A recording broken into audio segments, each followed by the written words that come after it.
नमस्कार दोस्तों, आज मेरे साथ है केंद्रीय विद्यालय तमलपुर में कार्यरत विनीत कुमार, जो अपनी लगन मेहनत से केंद्रीय विद्यालय में टीजीटी का पोस्ट प्राप्त किया है। जब विनीत मेरे पास आया था तो उस समय मैथमेटिक्स और एसएसटी को लेकर इसके मन में तरह तरह की शंकाएं थी, लेकिन एक बात जो मैंने इसके मन में देखा कि मेहनत करूंगा सर, बस आप मुझे गाइड करो। और इसने अपने मेहनत और परिश्रम मतलब मेहनत के बदौलत और लगन के बदौलत आज केंद्रीय विद्यालय में एक शानदार पोस्ट प्राप्त किया है। अच्छा, एक और बात है विनीत, हम तो बातचीत कर ही रहे हैं कि जो पेपर हुआ केंद्रीय विद्यालय का, मतलब हमारा जो सीटेट का रिजल्ट वो बाद में आया। सीटेट का रिजल्ट आया, हाँ सीटेट का रिजल्ट बाद में आया। ये भी एक गजब का इत्तेफाक था कि केंद्रीय विद्यालय में हमने फॉर्म भर दिया। फॉर्म भरने के बाद सीटेट हुआ, और सीटेट मतलब वो कोर्ट का एक मामला था कि आपने एक पेपर नहीं लिया है 17 वाला सीटेट का। सीटेट और बेसिकली केवीएस के एग्जाम में 10 डेज का ही गैप था। पहले सीटेट था, देन उसके बाद केवीएस। रिजल्ट सीटेट ने बाद में दिया। रिजल्ट सीटेट ने कहा कि सीटेट में आप पास नहीं होगे तो आपका नहीं होगा। तो विनीत, बहुत बहुत स्वागत है, और अपना समय निकाल कर आज मतलब छुट्टियों में आए, और हमारे व्यूवर्स को जो तैयारी कर रहे हैं केंद्रीय विद्यालय, नवोदय विद्यालय, सीटेट की, उसके लिए एक बड़ा अनुभव रहेगा कि आपको कैसे तैयारी करनी है, कैसे सीटेट पास करने और केंद्रीय विद्यालय में एक अच्छा नौकरी कैसे प्राप्त करना है, ये अनुभव मिलेगा आपको। तो आप अपना अनुभव हमसे साझा करने के लिए आप हमारे पास आए, इसके लिए हमें बहुत बहुत हम आभार हैं। और वैसे भी एक बहुत बढ़िया स्टूडेंट रहा। तो आप बताइए कि केंद्रीय विद्यालय कैसे दिमाग में आया?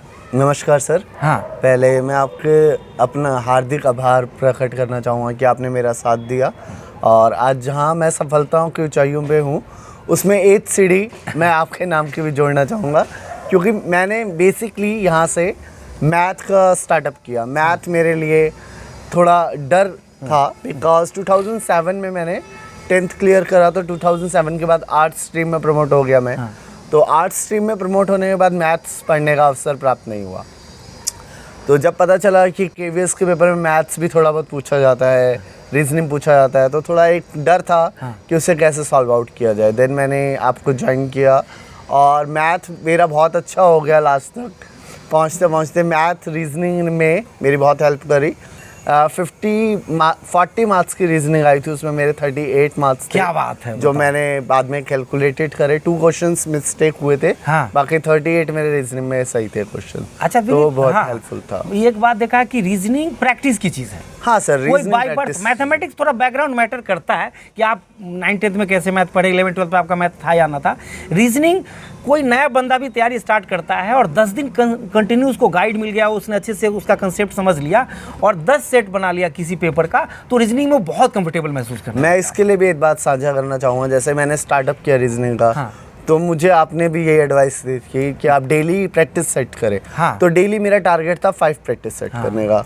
तो स्टार्टिंग में 30 में से 18, 20 आ रहे थे, तो बहुत अजीब लग रहा था। हाँ। फिर आपने गाइड किया कि जो क्वेश्चन मिस्टेक हो रहे हैं उनसे रिलेटेड चैप्टर करो। हाँ। लाइक डायरेक्शन का चैप्टर में मिस्टेक हो रही है, हाँ। तो अब डायरेक्शन के चैप्टर पे आप ध्यान दो। पर्टिकुलर पूरा नहीं चैप्टर को पढ़ना, जाके पढ़ा। पूरा आपको रीजनिंग नहीं पढ़नी, आप प्रैक्टिस करो। प्रैक्टिस से धीरे धीरे वो 25, 28 में कन्वर्ट हुए। तो वो मेरा एक स्ट्रॉन्ग पॉइंट बन गया था रीजनिंग बाद में।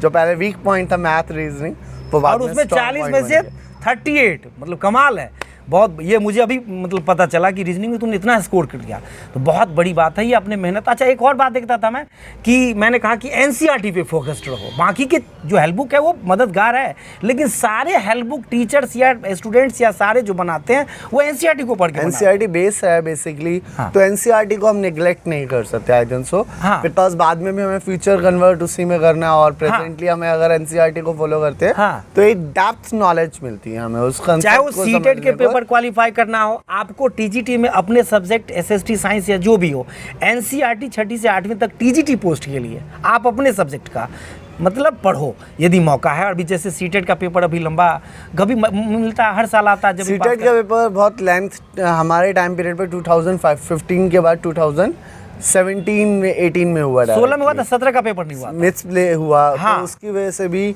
थोड़ा एक डर था कि इतना टाइम हो गया सीटेट नहीं हुआ, कहीं पैटर्न न बदल दे, कुछ पैटर्न ना हो बदल जाए। दे, बहुत सारे इश्यूज रहते हैं, आपको पता ही है। तो मतलब करंट व्यवस्था में मैं ये कहना चाहूँगा कि पैटर्न बदल देगा, ये हो जाएगा, वो कुछ नहीं। आपको दिमाग में ये रखना है कि कितना भी कुछ पैटर्न बदलेगा, अपना सिलेबस सीटेट या टीजीटी या पीजीटी वाले अपने एनसीईआरटी यानी सीबीएसई ने जो रिकमेंड किया है उसको फोकस्ड करके ही करता है। उससे बाहर नहीं आएगा। दूसरे दिन सब्जेक्ट ओरिएंटेड ही होगा। एसएसटी आना है कंपलसरी है, हिंदी आना है कंपलसरी है, इंग्लिश आना है कंपलसरी है, बाहर साइकोलॉजी आना कंपलसरी है। मीन्स वो आपके सब्जेक्ट ओरिएंटेड ही रहेगा। तो आप ये टेंशन ना लें कि सब्जेक्ट दूसरा कैसे तैयारी होगा। 2-4 क्वेश्चन मान लीजिए बाहर से डाल भी दिया, डालता नहीं है, लेकिन तो फिर आपका मेन तो एनसीईआरटी रहा ना, बस उस पर फोकस करो ना। सीटेट में 150 में से 90 नंबर लाना है आपको, तो आपको करो ना, मतलब कितने 60 नंबर गलती करो जहाँ गलती कर। मेरा 2 टाइम्स सीटेट सेकेंडरी कंप्लीट है। क्या बात, 2 टाइम्स प्राइमरी कंप्लीट है। पहली बार में, एक बार भी मतलब फेल नहीं किया फर्स्ट टाइम में ही कंप्लीट। हाँ। एंड यूपी टेट ऑल्सो, हाँ। And HTET also. बहुत बहुत बढ़िया, और बहुत बढ़िया स्टूडेंट नहीं रहा इसके मतलब सामने बोल रहा हूँ। और मुझे इसलिए आपका मतलब विनीत का इंटरव्यू दिखा रहा हूँ कि इसने मेहनत के बदौलत, और बड़ी बात यह है कि अभी केंद्रीय विद्यालय में मुझे एक एक चीज़ बताता है कि सर मैं ऐसे नोट्स से पढ़ाता हूँ, नोट्स तैयार करता हूँ, ऐसे मैप ने बच्चों को करवाया।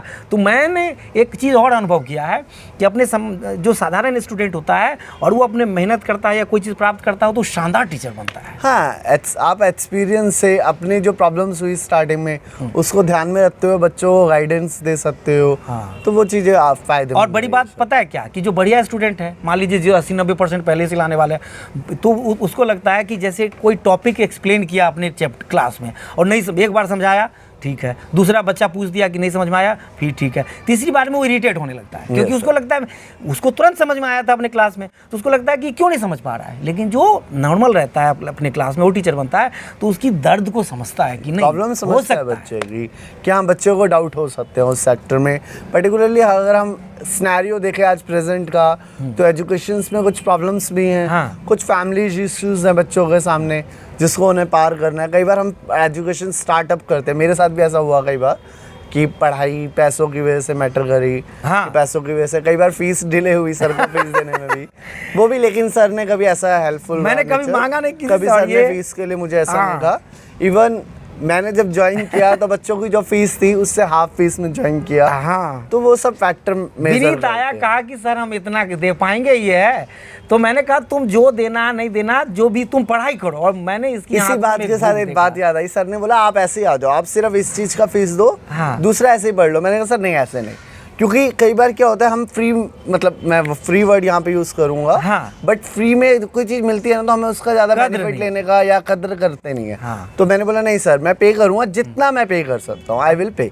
मेरा पर्पस है, अभी मैं केंद्रीय विद्यालय में नौकरी कर रहा हूँ और उसके बाद भी पैसे कमाने का ये नहीं, कि बल्कि मैं चाहता हूँ कि मेरे अनुभव का इस्तेमाल जो एस्पिरेंट है वो करे, मुझसे पूछे कि सीटेट, और मैं उसके पूरे नोट्स तैयार कर रहा हूँ। और कोई नहीं, फ्री ऑफ कॉस्ट। जब तक यदि नौकरी में हूँ तो अपनी एक बाध्यता होती है कि मैं ये नहीं कर सकता, और बाध्यता क्या, मैं पूरी तरह से अपने अनुभव बच्चों को देने के लिए तैयार हूँ, ताकि उन्हें मेरे जो मैंने इतने मेहनत से प्राप्त किया और बच्चों को पढ़ाया और मैंने दिक्कतों को देखा है, उन्हें इसका फ़ायदा मिले। आप क्या होता है, अनुभवी व्यक्ति के पास जाओगे तो जो आप 6 महीने में पढ़ के अपने से अनुभव प्राप्त करोगे वो आपको 1 महीने में बता देगा। तो ये एक बड़ा अच्छा अनुभव की बात की जाए। हाँ। तो जब मैंने मैथ्स क्लास ज्वाइन करी तो हाँ। मैथ्स पूरा क्वेश्चन कंप्लीट हो जाता था। हाँ। लास्ट में मैं ऊपर से स्टार्टिंग से पूछता था। हाँ। तो सर कभी परेशान नहीं हुए, सर अगेन एंड अगेन समझाते रहे। और लास्ट तक जब मैं मतलब 1 ईयर तक मैं रहा यहाँ पे, पेपर के बाद भी आता रहा। और ऐसा नहीं था मेरी पढ़ाई कभी एंड नहीं हुई। हाँ। मैं कभी 5 बजे नहीं उठता था। उस डेज में 5 बजे सुबह मॉर्निंग में क्लासेस होती थी। मैं कहता था 5 बजे मैं आना है तो 5 आना बजे। है, आओ। हाँ।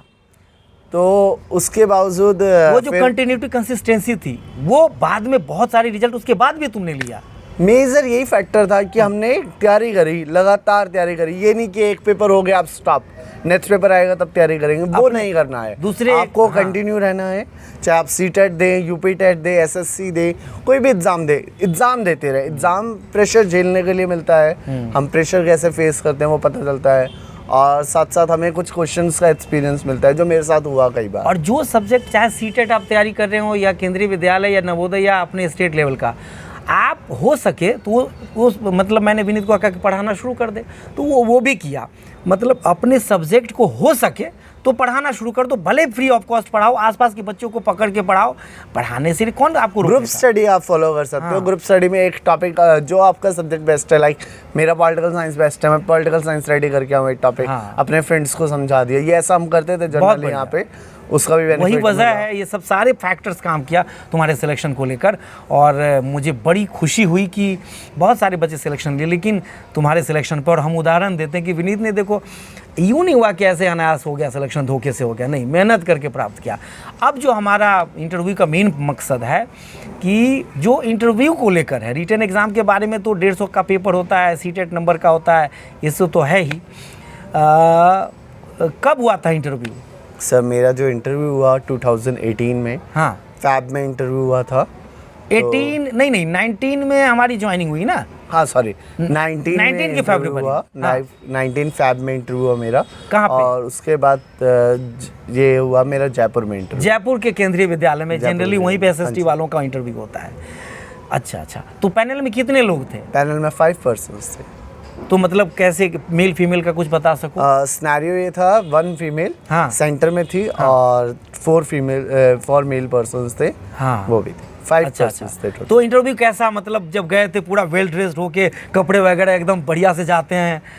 हाँ, कपड़े वगैरह आप अपने लेकिन स्टैंडर्ड को मेंटेन कर सकते हैं, बट शो ऑफ नहीं करना है, जबरदस्ती वो कपड़ा नहीं पहनना। हाँ, जो आप नहीं पहनते हो, ऐसा नहीं है कि आप कोट पैंट पहन के चले गए। हाँ, आप ऐसा नहीं है कि आप बिलोंग करते हैं पुअर फैमिली से और आप वहाँ शो कर रहे हो हाँ, कि मैं बहुत हाई फाई हूँ, ऐसा कुछ आपको शो नहीं करना। जैसे है आप नेचुरल, प्रेजेंटली नेचुरल, आप कोट पैंट भी पहन सकते हैं, लेकिन आप कंफर्टेबल 2-4 दिन पहनने से पहनना शुरू कर दो। आप उसे हैबिचुअल हो, ऐसा नहीं कि आज पहन के चले गए और वहाँ जाके परेशान हो रहे हैं, परेशान और दिख जाता है, वो चीजें शो होती है। आप ऐसा नहीं है जबरदस्ती इंग्लिश खींच रहे हैं बीच में, जबरदस्ती कुछ वर्ड्स खींचने की कोशिश कर रहे हैं, वो भी नहीं करना है। हाँ, आपको जैसे हैं आप वैसे प्रेजेंट करें, वो आपको एक्चुअल रूप में ही देखना चाहते हैं, आई थिंक सो। हाँ, जो मुझे फील हुआ। और पैनल में बैठने और प्रैक्टिस करने सब के बाद ये भी एक बात महसूस हुआ कि आपकी बॉडी लैंग्वेज का, आप बैठते कैसे हैं, आपका ड्रेसिंग सेंस क्या है, कम्युनिकेशन स्किल क्या है, और सबसे मेन आपके सब्जेक्ट पे पकड़ कितनी है। सबसे मेन मैटर रीढ़ की हड्डी ये है। ये ड्रेस वगैरह कम्युनिकेशन स्किल, उसके कुछ मार्क्स बटे होते हैं, उस पर देते हैं, बाकी टोटल 60 मार्क्स का होता है। उसको कंपाइल करके 15 पे लाते हैं, यानी 15 ही उसको काउंट किया जाए। तो कितना नंबर था विनीत? मेरे बाद में लिस्ट आई तो मैंने चेक किया था, मेरे 52 मार्क्स थे 60 में से। 60 में से 52 नंबर, समझ पा रहे हैं कि बहुत अच्छा इंटरव्यू गया था। हाँ हाँ, कुछ नॉलेज भी फैक्टर रखती थी, हाँ, बट कुछ पर्सनल बातें भी हुई जो फैमिली मेंबर से रिलेटेड, हाँ, वो सब चीज़ें मायने रखती थी। आई थिंक वहाँ पे हाँ, उन्होंने कुछ पर्सनल क्वेश्चन करे, कुछ सब्जेक्ट ओरिएंटेड रिलेटेड क्वेश्चन करे।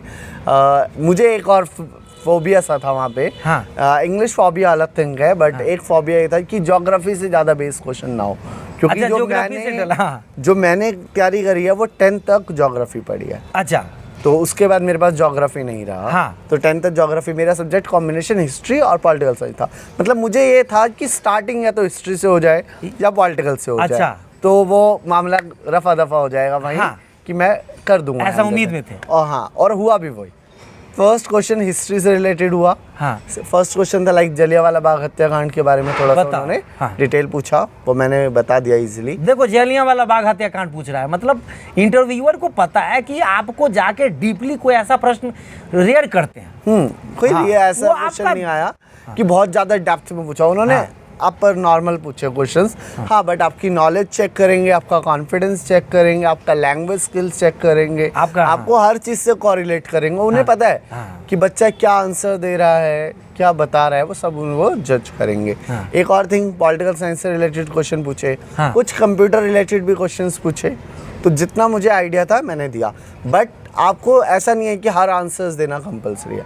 अगर आपको नहीं आता तो आप सिंपली से sorry sir, I have no idea about it, मतलब एक पोलाइटली आप डिक्लाइन कर सकते हैं। डिक्लाइन कर सकते हैं, मतलब जबरदस्ती घसीट रहे हैं आंसर, कि आपको जबरदस्ती आंसर घसीटना, जबरदस्ती वहीं पे नेगेटिव चला, और ना आपको आर्ग्यूमेंट करने कभी भी। इन फ्यूचर अगर कोई भी इंटरव्यू देता है, कभी ऐसा तो आर्ग्यूमेंट आपके साथ कुछ ऐसा? नहीं, ऐसा कोई आर्ग्यूमेंट वाला नहीं हुआ। एक क्वेश्चन पूछा था करंट अफेयर से रिलेटेड, तो मैंने सिंपली से कि अभी मैं सीटेट की तैयारी कर रहा था, तो करंट अफेयर पे ज़्यादा फोकस नहीं है, तो उन्होंने बोला नो इशू। वो बात वहीं कंप्लीट हो गई, देन आई डिनाई। अच्छा, एक जलियांवाला बाग वाला प्रश्न पूछा, और कोई प्रश्न याद आ रहा हो? से रिलेटेड क्वेश्चंस पूछे गए, एक क्वेश्चन और पूछा गया, कंप्यूटर से रिलेटेड क्वेश्चन पूछे गए। एक क्वेश्चन पूछा गया था मेरे से पार्लियामेंट में जो सीट्स है उसके रिगार्डिंग क्वेश्चन, मतलब कि लोकसभा और राज्यसभा में सीटों की संख्या, राष्ट्रपति की पावर्स के बारे में क्वेश्चंस पूछे गए। मतलब आप देख रहे हैं कि साधारण प्रश्न पूछ रहे हैं। और मैं अपना अनुभव भी एक अलग वीडियो में बताऊंगा कि मेरे इंटरव्यू में क्या क्या बातें हुई, और इस तरह के मैं अलग अलग जो केंद्रीय विद्यालय में टीचर सेलेक्ट हुए 17 में और 19 में, रिसेंट तो यही रहा, और अलग अलग वो सारा मैं बताऊंगा। आपके इंटरव्यू का फोबिया ख़त्म कर दूंगा। विनीत, एक और बात जिस पे मैं बात करना चाहूँगा कि आजकल सबसे ज़्यादा जो प्रश्न पूछते हैं कि लैंग्वेज को लेकर, कि इंग्लिश, और विनीत का भी ये फोबिया था, बहुत भयानक फोबिया था कि सर मैं इंग्लिश में पूछूंगा तो मैं तो हक्का बक्का रह जाऊंगा, सर मैं तो परेशान हो जाऊंगा, मैं कैसे जवाब दे पाऊंगा। मैंने कहा लैंग्वेज बहुत बड़ा मैटर नहीं है, तुम समझ जाओ। वो यदि समझ लेगा कि हिंदी में कंफर्टेबली जवाब दे सकता है तो तुमसे हिंदी में प्रश्न करेगा।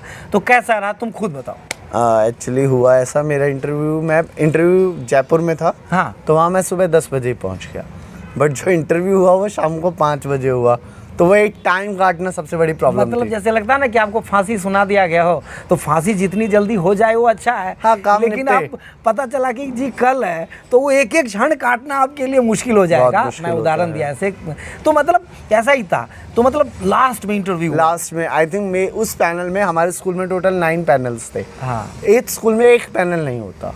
अच्छा, ये डाउट भी मैं बच्चों को क्लियर कर दूं। हाँ, नंबर ऑफ स्टूडेंट्स पे डिपेंड करेगा कि 4 पैनल्स भी हो सकते हैं, 6 पैनल्स भी हो सकते हैं। हमारे यहाँ टोटल 9-10 पैनल्स थे। अच्छा, तो मेरा जो पैनल था, मैं जैसे ही एंटर होने वाला था तो उससे पहले एक गर्ल बाहर आई, तो उसने बोला मुझे डायरेक्टली इंग्लिश में बोलने को बोल दिया, बट मैं उस समय घबराया नहीं।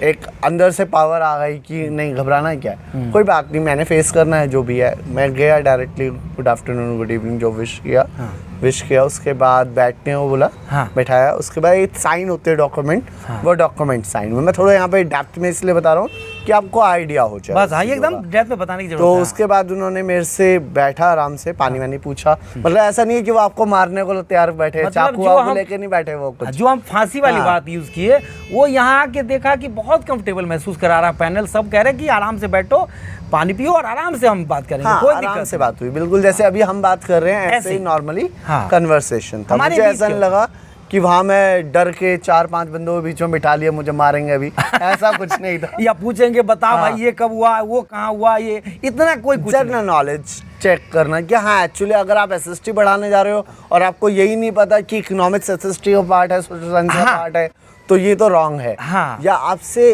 कई बार क्या होता है, जैसे बच्चे ने एमए करा हुआ है, हाँ, तो एमए के सब्जेक्ट्स पूछ लेते हैं, तो वो तो नॉर्मल सी बात है। आपसे जो आपने करा हुआ है वो आपको पता होना चाहिए, उसके बारे में करेक्ट नॉलेज होनी चाहिए। उस समय मेरे से पूछा था हाँ, कि बीए में आपने क्या क्या पढ़ा, तो मैंने सब्जेक्ट बता दिया। उस समय मेरा एमए कंप्लीट नहीं था, तो इसलिए एमए रिगार्डिंग कोई क्वेश्चन अराइज नहीं हुए।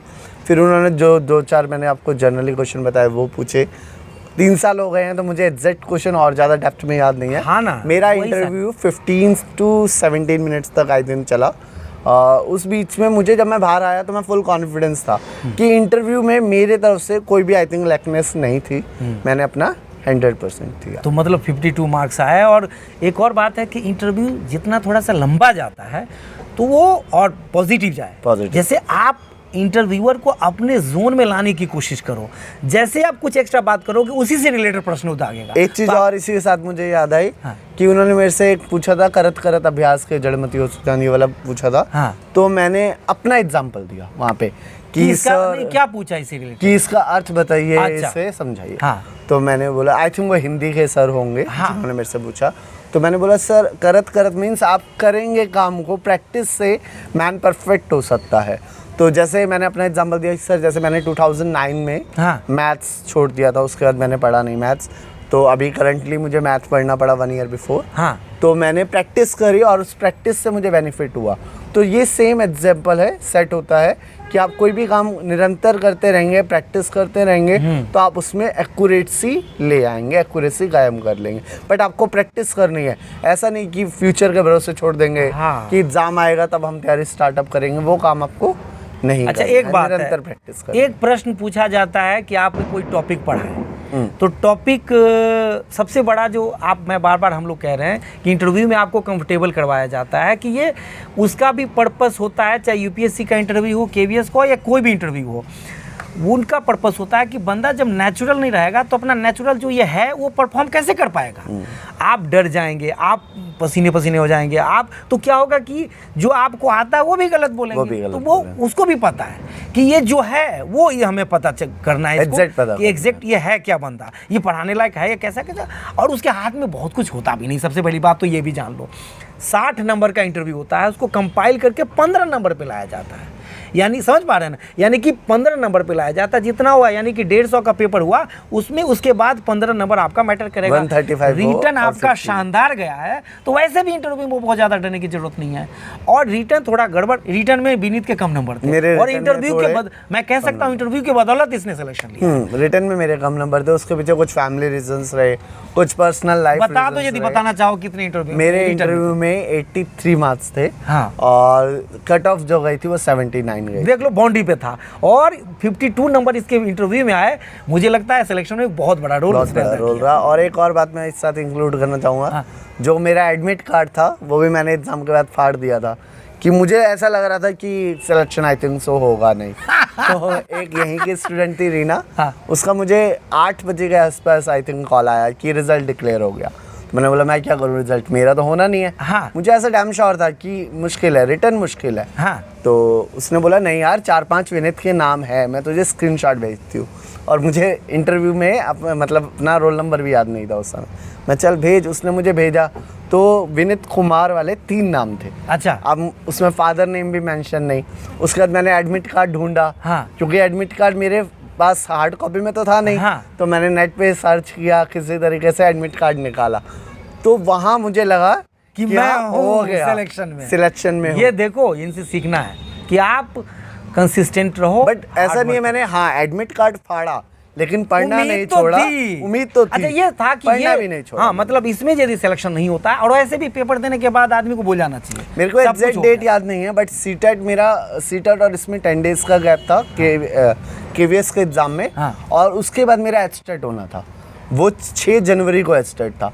तो मतलब उसके बाद मैंने एचटेट की तैयारी करी, एचटेट क्लियर करा। हाँ। तो ऐसा नहीं मैंने पढ़ना छोड़ दिया, और पढ़ना मैंने उसके बावजूद भी नहीं छोड़ा। जब मेरा इंटरव्यू हो गया। हाँ। उसके बाद भी मैं रेगुलर लाइब्रेरी जाता था, रेगुलर आपके पास भी आता था। रेगुलर एनसीईआरटी की किताबों को इसके पार्टनर थे 2, मतलब जो स्टूडेंट वगैरह साथ में पढ़ते हैं, वो बैठ के मेरे घर में बैठ के एनसीईआरटी को लाइन बाय लाइन 6ठी से 8वीं तक का। मैंने कहा भाई बहुत बढ़िया। तो ये मैंने इसमें जो लगन देखा वो कमाल का था। एक और बात मैं पूछना चाहूँगा कि जो कंफर्टेबल वाली बात बताया कि टॉपिक जब पढ़ाने के लिए कहा तो उसने दिया या उसने कहा कि आप जैसे वो सर ने मेरे से बोला कि आप कोई टॉपिक प्रिपेयर करके आए। मैंने कहा हाँ सर, आप जो बोले मैं वो पढ़ा दूंगा। नहीं फिर भी आपकी चॉइस। मैंने बोला सर आप बोलिए हिस्ट्री, ज्योग्राफी, पॉलिटिकल।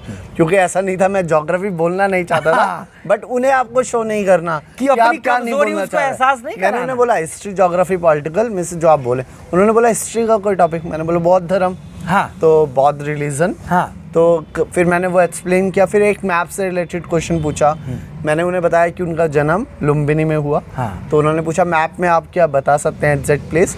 तो मैंने मैप के पास गया और उन्हें प्लेस बताया। अच्छा, मैप रखा हुआ था? हाँ, मैप वहाँ पे वो दीवार पे लगा हुआ था, ग्लोब रखा हुआ था। क्या बात है। कुछ बच्चों से मैप बनवा के भी बोल रहे थे कि आप मैप ब्लैक बोर्ड पे बना के और उसमें लोकेट करें। लोकेट कीजिए। मैप बनाना भी एक आर्ट बेसिकली। हाँ। तो ड्राइंग, अगर किसी का ड्राइंग फैक्टर है तो आप सिंपली रफली बना सकते हैं। जरूरी नहीं आपको मैप तो वैसे भी एग्जैक्टली तो बनता ही नहीं। नहीं बनता। आप रफली जितना हो सके आउटिंग लाइन प्रैक्टिस कर लो। प्रैक्टिस ये एसएसटी वालों के लिए, एसएसटी वाले के लिए, साइंस वालों के लिए कि अपना वो उसे रिलेटेड जो भी साइंस से हाँ, उसे टॉपिक पाई चार्ट है या कुछ भी है वो आप देख। आप हर टॉपिक को थोड़ा सा मैप ओरिएंटेड कर लें कि लाइक अगर आप पढ़ रहे हैं बाबर के बारे में पढ़ रहे हैं तो उसने जौन सी प्लेस विजिट किया उसके बारे में आपको पता होना चाहिए प्लेस मैप में कहाँ लोकेट होगा। हाँ। क्योंकि ऐसा कोई क्वेश्चन अराइज हो सकता है। आप प्रिपेयर करके जाए, मेरा ही माने तो आप हिस्ट्री के में एक टॉपिक प्रिपेयर कर लें, एक दो टॉपिक, पॉलिटिकल साइंस के एक दो टॉपिक प्रिपेयर कर ले अगर इंटरव्यू के लिए जा रहे हैं, ज्योग्राफी के प्रिपेयर कर ले, अगर आप इकोनॉमिक्स साइड से इकोनॉमिक्स के प्रिपेयर कर लें। कोशिश करें शॉर्ट में पढ़ाएं, जितना पढ़ाएं ब्लैक बोर्ड पे भी लिखें। अच्छा। क्योंकि वहाँ आपकी वो राइटिंग चेक करेंगे, स्पेलिंग चेक करेंगे, वो चीज़ें वो चेक करेंगे। तो मतलब जब इंटरव्यू देने गया तो बहुत नर्वस था, लेकिन जब इंटरव्यू दे के आया, मेरा इंटरव्यू इसके बाद हुआ, तो मैंने वह ऑब्वियस सी बात है, मैं कितना भी कॉन्फिडेंट हूँ तो बैठ के बात क्या सारी बात जो अभी मैं ये शेयर कर रहा है, तो बताया कि सर बहुत खुश निकला इंटरव्यू से। इंटरव्यू देने के बाद बहुत खुश था कि बड़ा अच्छा इंटरव्यू किया, तो ये मतलब अच्छी बात रही। एक क्वेश्चन और मुझे याद आ गया, मेरे साथ मेरे मामा जी गए थे इंटरव्यू में। हाँ। एक पर्सन कोई भी आपके साथ जाए जो आपको कॉन्फिडेंस दे सकता है। हाँ। वो मम्मी भी हो सकती है, पापा भी हो सकते हैं, कोई भी हो सकता है, आप उन्हें लेके जाए, क्योंकि अकेले जाना भी आई थिंक थोड़ा सा हाँ सही नहीं है। तो मेरे साथ मेरे मामा गए थे, मेरे से एक क्वेश्चन पूछा था ड्राई एरिया, ड्राई मतलब ड्राई बोला, ड्राई रीजन कौन सा है, तो ड्राई मैंने स्टेट कौन सा है? स्टेट नहीं बोला उन्होंने, ड्राई रीजन बोला। अच्छा। या मैं एग्जैक्ट अभी याद नहीं कर पा रहा, तो उन्होंने बोला, मैंने बोला छोड़ते ही राजस्थान सूखा मीन्स। अच्छा, इसको लगा कि बारिश soil जहाँ point कम of view होती है वो बारिश वाली बात पूछ रहा है। गलत हुआ ये प्रश्न, वो बता ये रहा है प्रश्न ईमानदारी मेरा से। गलत हुआ। हाँ। तो बाद में इसने पता उन्होंने क्या बोला मुझे कि नहीं गुजरात और बिहार। मैंने बोला ओके, किस सेंस में कह रहे हैं ड्राई स्टेट? ड्राई बेसिकली जहाँ पे शराब बैन है, जहाँ पे भी शराब है उसको ड्राई स्टेट कहा जाता है। जैसे 2 अक्टूबर ड्राई डे बनाते हैं, बट हाँ। उस समय मेरे माइंड में नहीं आया, तो मैंने सिंपली नहीं पता बता था, दिया। नहीं पता था। और बोला मुझे सर इस बारे में कोई आइडिया नहीं था। मतलब वहाँ अगर मैं आर्ग्यूमेंट कर सकता था, नहीं सर राजस्थान भी होगा, हाँ। आपने जिस पॉइंट ऑफ व्यू से पूछा वो मुझे समझ नहीं आया, बट मैंने बोला सॉरी सर मुझे इस पॉइंट ऑफ व्यू से नहीं पता था, वाइन्स वगैरह के पॉइंट ऑफ व्यू से आइडिया नहीं था। मैं बाहर आया, मैंने मामा को बोला, तो मामा ने छूटते ही बोल दिया कि ये तो गुजरात और बिहार होगा। अब उन्हें इस चीज़ मामा का को अनुभव होगा ना। मामा को इस चीज़ का अनुभव था, तो उन्हें बताया। तो बड़े लोग हैं। अच्छा, थोड़ा सा ड्रेसिंग सेंस क्या पहन के गए थे? मैं फॉर्मल पहन के गया था, क्रीम कलर की शर्ट थी, हाँ। ब्लैकिश पैंट थी, वो पहन के गया था। बट पहले मैंने कोट पैंट सोचा था पहनने के लिए, बट उतना ज़्यादा मुझे नहीं लग रहा था हाँ, कि क्योंकि हम comfortable। आदत नहीं है और जींस आप ना पहने, टी-शर्ट सही ना है। पहने। टी-शर्ट ना पहने, लड़कियां? आप फॉर्मल पहने। साड़ी यदि कंफर्टेबल है अगर तो कंफर्टेबल है तो साड़ी, साड़ी otherwise बेहतर सूट। माना जाता है, क्योंकि प्राइवेट स्कूल या कहीं भी आप देखते हैं, पर जो हमारी इंडिया की थोड़ी सी एक पहचान है। बट साड़ी भी ऐसी होनी चाहिए जो नॉर्मल हो, ज़्यादा बहुत हाई फाई ज़्यादा। साड़ी नहीं पहननी आपको, हाँ। नॉर्मल साड़ी पहननी है, नॉर्मल वियर करना है।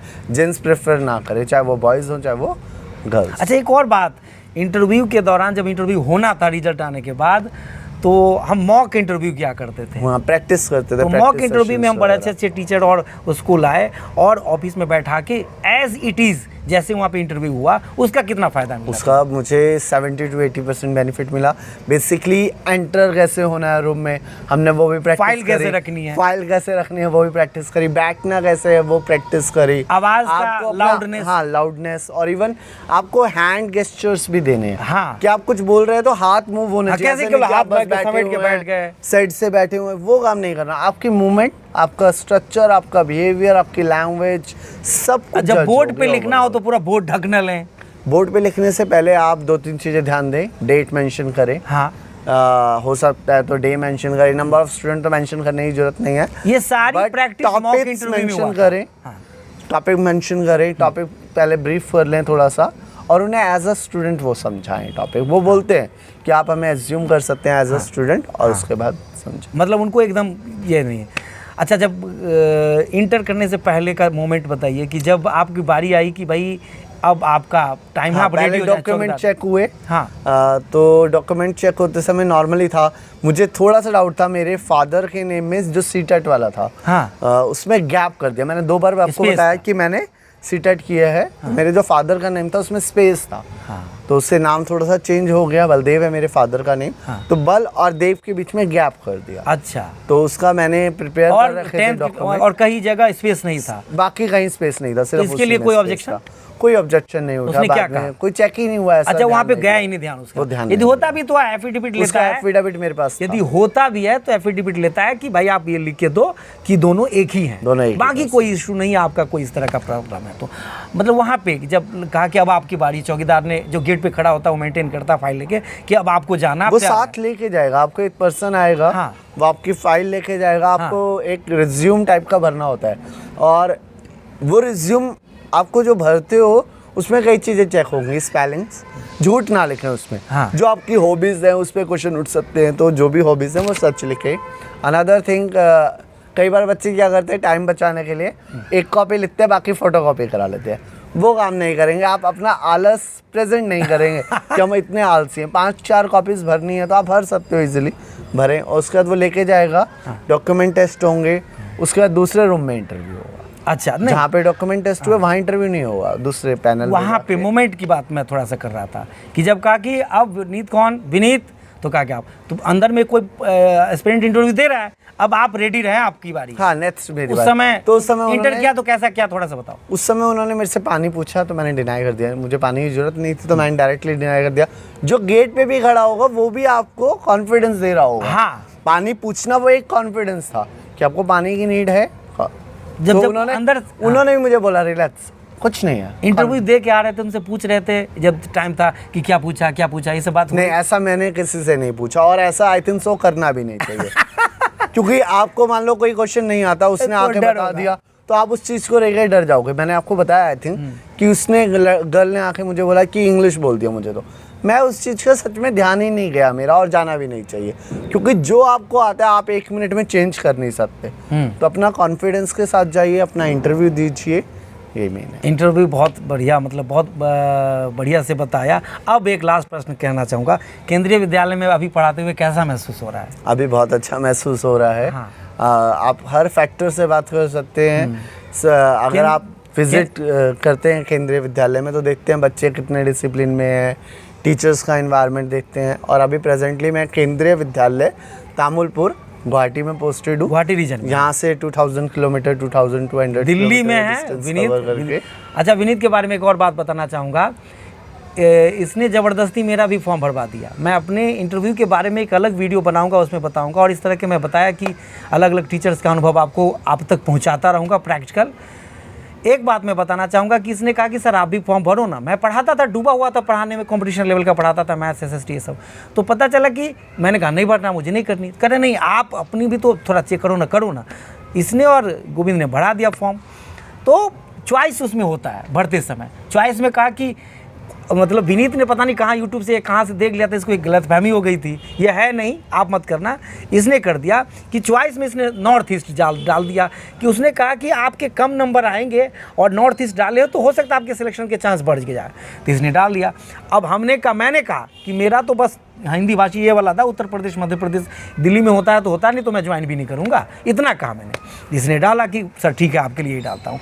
और संयोग से जब मिला सिलेक्शन के बाद, तो इसको मिला असम रीजन का वही तमालपुर, और मुझे मिला मुजफ्फरनगर केंद्रीय विद्यालय उत्तर प्रदेश मेरठ के पास। तो अब मैं इस पे हंसता था, मैंने कहा गया अब मैं इसको इसको नौकरी कई बार सर बोलते थे अंडमान में जाओगे तुम, साउथ में जाओगे, तो कोई बात नहीं। देखो जब पर्सन के पास जॉब नौकरी चाहिए तो चाहिए, ऐसी स्थिति थी। प्लीज तो मैटर नहीं करता था। तो अच्छा, शुरुआत नौकरी में आपको कहीं भी डाल दे 2-3 साल कट ही जाता है, वो जोश होता है। बाद में आपको लगने लगता है यार यहाँ वहाँ, अब ये फायदे में है और मैं थोड़ा टेंशन में हूँ। मैं केंद्रीय विद्यालय मुजफ्फरनगर से, यदि अब मुझे हार्ड स्टेशन काटने पड़ेंगे, कहीं दूर जाना पड़ेगा, लेकिन इसका एक फ़ायदा जो हुआ वो अच्छा हुआ। गीता की लाइन वो चरितार्थ हो रहा है कि अब ये 3 साल काट लिया, अब इसको चॉइस का स्टेशन मिलेगा, अब दिल्ली आएगा और मैं निर्वासित हो जाऊंगा, ये अपने घर में आएगा। शायद may be next year transfer form आए तो ऐसा सिचुएशन क्रिएट हो सकती है कि मेरा ट्रांसफ़र दिल्ली हो जाए और आप दिल्ली में है और किसी तरह की मदद की ज़रूरत हो तो आप बेहिचक हम नंबर देंगे, आप हमसे अनुभव शेयर कर सकते हो, पूछ सकते हो कि कहाँ क्या दिक्कत है, किसी भी तरीके का मदद करने के लिए तैयार है। केंद्रीय विद्यालय में एक बहुत बेहतरीन टीचर के रूप में कार्य कर रहा है विनीत, और मुझे बेहद खुशी है कि हमने कुछ किया साथ में। एक अच्छा साथ रहने का एक फ़ायदा ये होता है कि माहौल मिलता है, मेन माहौल का कितना फायदा हुआ, बहुत फैक्टर करता है। हाँ। आप कई बार आलस करोगे तो आपको लगेगा कि सामने वाला पढ़ रहा है, हम भी पढ़ें थोड़ा सा। आजकल एक ऑनलाइन सिनेरियो बन रहा है, ऑनलाइन इंस्टीट्यूट्स चल रहे हैं, हाँ वो फैक्टर है, टाइम सेविंग है। बट आप जब प्रेजेंटली किसी से मिलते हो तो आपको पता चलता है आपकी वीकनेस। गंगा को अब देखो उसमें क्या कहते हैं कि वीडियो में, और उसके पानी को स्पर्श करके हरिद्वार ऋषिकेश में जाओ, तो दोनों चीज़ों में तो फ़र्क है सर। क्योंकि आप जाओगे, जैसे मैं यहाँ पे आया तो मुझे पता चला कि मुझे कहाँ वीकनेस है, वो दूसरे स्टूडेंट से मिलना सीखने को। हाँ। और जो उन्हें वीकनेस थी उसे मैंने दूर करने की कोशिश मॉक करी। इंटरव्यू का बड़ा शानदार फायदा रहा। मैं कहता था थोड़ा तेज बोलो। दूसरी बात कहता था कि जब बोर्ड पे ढक के पूरा ढक नहीं लेना है, टीचर को पूरा अपना हाथ का जेस्चर दो कि लगे एक टीचर है, तो वैसे भी इंटरव्यू समझ आता है कि पढ़ा रहा है तो आपको दिख जाएगा आपके सर उसी वजह से 52 जो मार्क्स आए इंटरव्यू में वो मैटर करते हैं, बहुत आई थिंक सो, बहुत मैटर करते हैं। मैटर नहीं, बहुत मैटर करते हैं। और केंद्रीय विद्यालय में अपनी सेवा इसी तरह देते रहो। केंद्रीय विद्यालय अपने आप में एक मिनी हिंदुस्तान है। मिनी हिंदुस्तान, मतलब वहाँ के सभी बैकग्राउंड के बच्चे होते हैं, आपको पढ़ाने का मौका मिलेगा। और जल्दी वैकेंसी आए, उसके बाद आई नहीं वैकेंसी तो सर सुनने में आ रहा है कि अब वैकेंसीज आने वाली हैं, इस मंथ या नेक्स्ट मंथ आ जाएगी। तो मैं आशा करूंगा जो भी वेट हमारे पास भी दिक्कतें आती जो भी वेट कर रहे हैं बच्चे, स्टूडेंट्स, उनके लिए जल्दी से जल्दी वैकेंसी आ जाए। मेरे भी बहुत सारे फ्रेंड्स हैं जो लगातार निरंतर मुझे कॉल करते रहते हैं, पूछते रहते हैं कब वैकेंसी आ रही है। तो आई थिंक सो इस मंथ नहीं तो नेक्स्ट मंथ आने के पूरे चांस है।